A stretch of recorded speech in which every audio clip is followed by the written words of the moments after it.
This is 92.7 big FM. मैं अन्नू कपूर आप सभी श्रोताओं का आज एक नए जोश के साथ, नई उमंग के साथ अभिनंदन करता हूं। स्वागत है आपका इस शो में जिसका नाम है सुहाना सफर विद अन्नू कपूर, सिर्फ 92.7 बिग एफएम पर। सदाबहार गीतों और फिल्मी दुनिया की कुछ अनसुनी कहानियों के सफर में आज जो कहानियां आप सुनेंगे उनकी झलक। फिल्म क्रांति की शूटिंग के वक्त एक हादसा हो गया। इस हादसे में एक की जान चली गई। ये कहानी आज के ही एपिसोड में। दूसरी कहानी में बताऊंगा कि मुकेश के निधन के बाद जब नितिन मुकेश बहुत बुरे दिनों से गुजर रहे थे तब किसने की उनकी मदद। फिर होगा हमारा नया सेगमेंट तुमने पुकारा और हम चले आए, जिसमें मैं 92.7 बिग एफएम के एक लिसनर से फोन पर बात करूंगा, जानूंगा उनके दिल की बात। उसके बाद दिल ने फिर याद किया, मैं आज दिल याद करेगा महान गायिका शमशाद बेगम को। फिर एक कहानी होगी उस फिल्म राइटर की जिसे फिल्म लिखने के मेहनताने के रूप में रुपए नहीं मिले, बल्कि मिला एक कनस्तर टिन घी का। और अंत में हमेशा की तरह 92.7 बिग एफएम के एक श्रोता का प्रश्न। तो चलिए शुरू करते हैं आज का Suhana Safar. Welcome back to 92.7 big FM. 1977 की बात है। फिल्म क्रांति की शूटिंग राजकमल स्टूडियो में चल रही थी मुंबई में। महीना था नवंबर।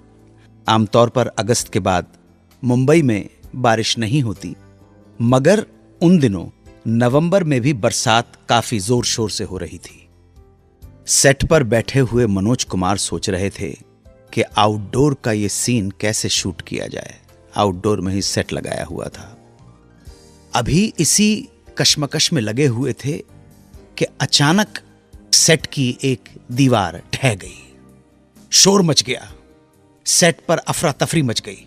इससे पहले कि मनोज कुमार साहब कुछ समझ पाते, उन्हें पता चला कि दीवार का एक भाग फिल्म के सिनेमेटोग्राफर नरीमन ईरानी के ऊपर गिरा है और वो बहुत बुरी तरह से घायल हो गए हैं। लोगों ने दीवार के नीचे दबे नरीमन ईरानी साहब को निकालकर बॉम्बे हॉस्पिटल पहुंचाया। वहां डॉक्टर केटी ढोलकिया ने बताया कि हिप बोन टूट चुकी है, 10 दिन के अंदर ही सर्जरी करनी होगी। सर्जरी यूं तो सिंपल थी, मेजर ऑपरेशन नहीं था। सबको लगा कि नरीमन ईरानी साहब ठीक हो जाएंगे, लेकिन नरीमन ईरानी डायबिटिक थे। मधुमेह की शिकायत थी उन्हें। बहुत लंबे समय से उनका शुगर लेवल बढ़ा हुआ था।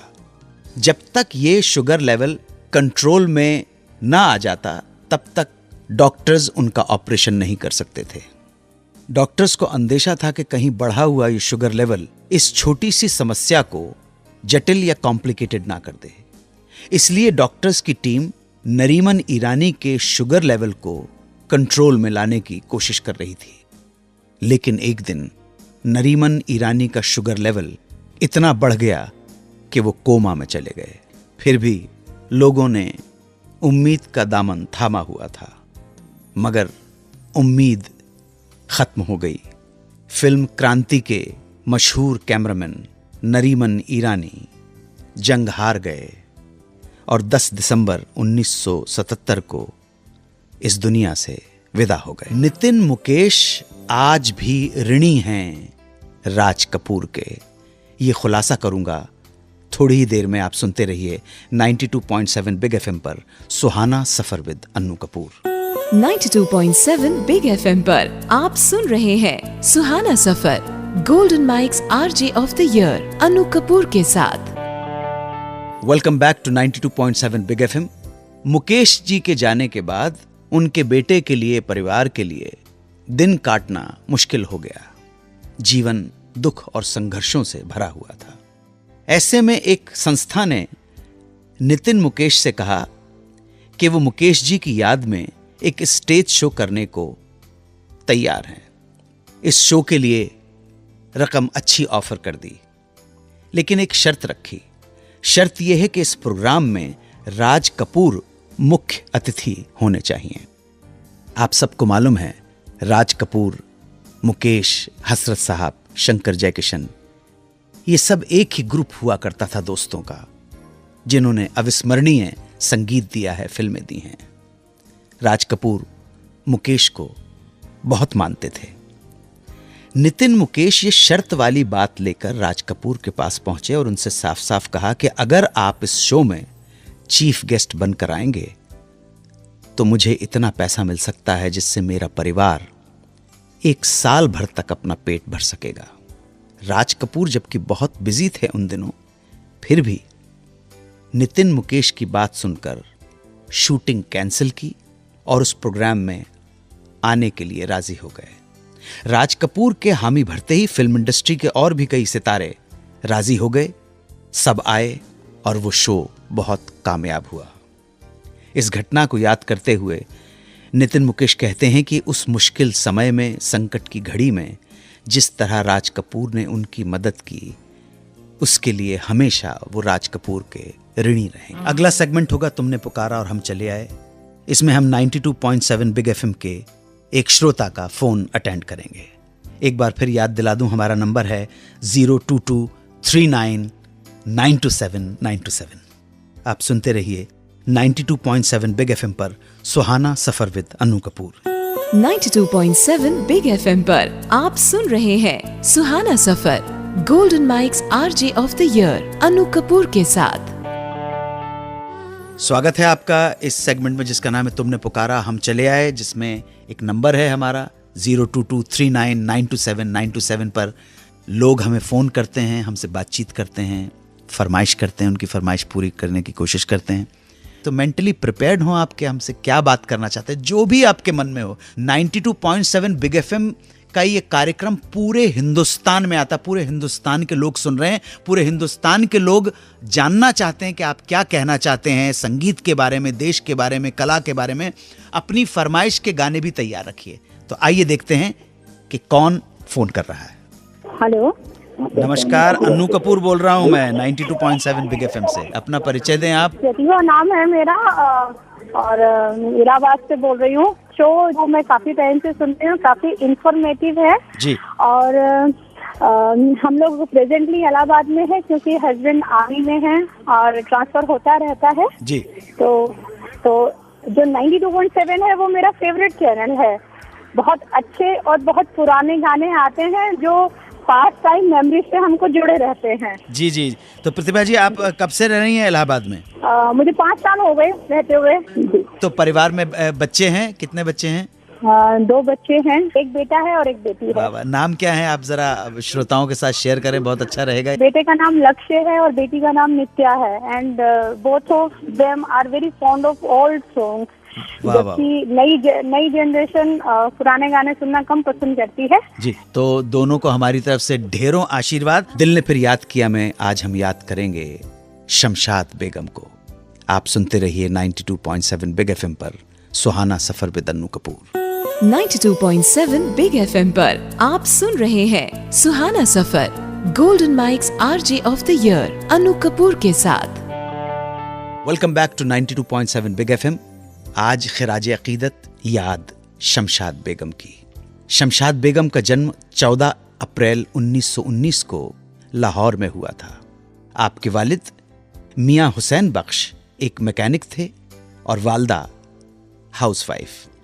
शमशाद को बचपन से ही गाने का शौक था, मगर उनकी प्रतिभा को सबसे पहले पहचाना उनके स्कूल के प्रिंसिपल ने और उन्हें स्कूल में होने वाली प्रार्थना का मेन सिंगर बना दिया।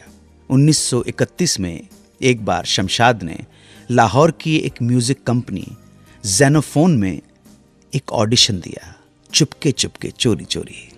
कंपनी के म्यूजिक डायरेक्टर गुलाम हैदर को शमशाद का गाना इतना पसंद आया कि उन्होंने शमशाद बेगम को 12 गानों का एक कॉन्ट्रैक्ट देकर साइन कर लिया। लेकिन जब ये बात शमशाद बेगम के पिता को पता चली तो वो बहुत खफा हो गए। मगर शमशाद के चचा अमीर खान ने अपने बड़े भाई को समझाया। बोले कि भाईजान, ये बहुत बड़ा मौका है। किसी तरह पिता राजी हो गए, मगर इस शर्त पर राजी हुए कि रिकॉर्डिंग बुर्के में होगी और शमशाद बेगम की कोई तस्वीर नहीं खींची जा सकेगी। 15 साल की छोटी उम्र में ही शमशाद बेगम को गणपत लाल बत्तो से प्रेम हो गया। बत्तो साहब पेशे से वकील थे। घर वाले जाहिर है इस शादी के खिलाफ थे, लेकिन सबके खिलाफ जाकर शमशाद बेगम ने अपने दिल की बात मानकर 1934 में गणपत लाल बत्तो से विवाह कर लिया। 1937 में उनकी जिंदगी में एक और बड़ा मौका आया जब ऑल इंडिया रेडियो में इन्होंने गाना शुरू किया। दलसुख राय पंचोली शमशाद बेगम को गाने के साथ साथ फिल्मों में एक्ट भी करवाना चाहते थे, लेकिन वालिद के सख्त एतराज करने पर शमशाद बेगम ने अपने आप को गायकी तक ही महदूद कर लिया। 1940 तक शमशाद बेगम रेडियो पर सितारा बन चुकी थीं, साथ साथ वो फिल्मों में भी गाने लगी थीं। इसी साल आई फिल्म यमला जट के कुछ गाने बहुत मकबूल हुए। इनमें से एक गाना है, कणकां दियां फसलां पक्कियां ने, आहा जी दाता, दाता वडालों विच्चों खुशियां वसियां ने, आहा जी दाता। 1943 में शमशाद बेगम लाहौर से बंबई आ गईं। यहां उन्होंने उस वक्त के लगभग सारे म्यूजिक डायरेक्टर्स के साथ काम किया। नौशाद और ओपी नैयर के साथ उन्होंने कुछ बेहतरीन गीत गाए। 1946-1955 तक शमशाद बेगम फिल्म इंडस्ट्री की सबसे ज्यादा पारिश्रमिक लेने वाली गायिका थीं, हाईएस्ट पेड सिंगर। 1955 में आपके शौहर की एक हादसे में डेथ हो गई। इसके बाद इतना दिल टूट गया शमशाद बेगम का कि उन्होंने फिल्मों में गाना बंद कर दिया। शमशाद बेगम को दोबारा फिल्मों में लाने का श्रेय जाता है जनाब महबूब खान को। उन्होंने अपनी फिल्म मदर इंडिया के 12 गानों में से 4 गाने शमशाद बेगम से गवाए। इसके बाद शमशाद बेगम फिर से फिल्मों में सक्रिय हो गईं। शमशाद बेगम के कुछ गीत जो आज भी हमारे दिलों में बसे हुए हैं वो हैं, मेरे पिया गए रंगून किया है वहां से टेलीफोन तुम्हारी याद सताती है, लेके पहला पहला प्यार भर के आंखों में खुमार, जादू नगरी से आया है कोई जादूगर, कहीं पे निगाहें कहीं पे निशाना, बूझ मेरा क्या नाम रे, नदी किनारे गांव रे। 1965 में शमशाद बेगम ने फिल्मों से संन्यास ले लिया। उनका आखिरी जो गाना जो बहुत पॉपुलर हुआ वो था कजरा मोहब्बत वाला, अखियों में ऐसा डाला कजरे ने ले ली मेरी जान, शमशाद बेगम और सुश्री आशा भोसले। 2009 में भारत सरकार ने शमशाद बेगम को पद्म भूषण से अलंकृत किया। अपने बाद के सालों में शमशाद बेगम अपनी बेटी उषा रात्रा और दामाद लेफ्टिनेंट कर्नल योगेश रात्रा के साथ रहती थीं। 23 अप्रैल 2013 को 94 साल की आयु में शमशाद बेगम का स्वर्गवास हो गया। एक लेखक को फिल्म लिखने के लिए राइटिंग फीस में मिला एक कनस्तर घी। कौन था ये, क्या था किस्सा, बताऊंगा एक ब्रेक के बाद। आप सुनते रहिए 92.7 बिग एफएम पर Suhana Safar with Annu Kapoor. 92.7 big FM पर आप सुन रहे हैं Suhana Safar, golden mikes RJ of the year Annu Kapoor के साथ। Welcome back to 92.7 big FM. 1965 में एक फिल्म नई उम्र की नई फसल की शूटिंग अलीगढ़ मुस्लिम यूनिवर्सिटी में हो रही थी। फिल्म के डायरेक्टर थे आर चंद्रा। डॉक्टर राही मासूम रजा वहीं पढ़ाया करते थे। डॉक्टर रजा फिल्मों के लिए भी लिखना चाहते थे, इसलिए डॉक्टर रजा निर्देशक आर चंद्रा से मिले और अपने दिल की बात कही। आर चंद्रा ने उनके कुछ उपन्यास और लेख देखे और उन्हें सलाह दी कि आप बंबई तशरीफ लाएं। डॉक्टर रजा जब बंबई आए तब आर चंद्रा ने ही उन्हें अपनी फिल्म मुशायरा के संवाद लिखने का काम दिया। संवाद लिखे डॉक्टर राही मासूम रजा ने, लेकिन यह फिल्म कभी रिलीज नहीं हो पाई।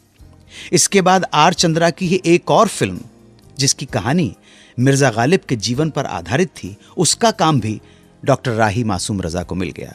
मगर इस बार भी भव्य मुहूर्त होने के बाद वहीं पे फिल्म रुक गई, शुरू नहीं हो पाई। अब डॉक्टर राही मासूम रजा काम पाने के लिए संघर्ष करने लगे और एक दिन उन्हें एक लो बजट फिल्म मिल गई। फिल्म का नाम था बिंदिया और बंदूक। फिल्म के प्रोड्यूसर थे जोगिंदर शैली। जोगिंदर शैली ने डॉक्टर राही मासूम रजा को इस फिल्म को लिखने के बदले मेहनताने के तौर पर रुपए पैसे नहीं दिए, बल्कि पकड़ा दिया एक कनस्तर टिन घी का डब्बा, जिसे बदहाली के दौर में डॉक्टर राही मासूम रजा ने सहर्ष स्वीकार कर लिया। किस्मत से ये फिल्म रिलीज हो गई और किस्मत से हिट भी हो गई। बिंदिया और बंदूक से डॉक्टर राही मासूम रजा को बेशक कोई आर्थिक लाभ ना हुआ हो, मगर फिल्म की सफलता ने उनके पास काम की लाइन लगा दी और फिर कभी डॉक्टर राही मासूम रजा को पीछे मुड़कर नहीं देखना पड़ा। कानपुर से अवनीश मिश्रा ने पूछा है, अन्नू जी आपका संगीत से बहुत अधिक जुड़ाव रहा है। हालांकि आपके इसी प्रोग्राम सुहाना सफर के जरिए मुझे पता चला कि आपने कोई संगीत की शिक्षा नहीं ली है। मैं फिर भी ये जानना चाहता हूं कि आपने कभी किसी फिल्म के लिए पार्श्व गायन किया है? अगर हां तो इसके बारे में बताएं।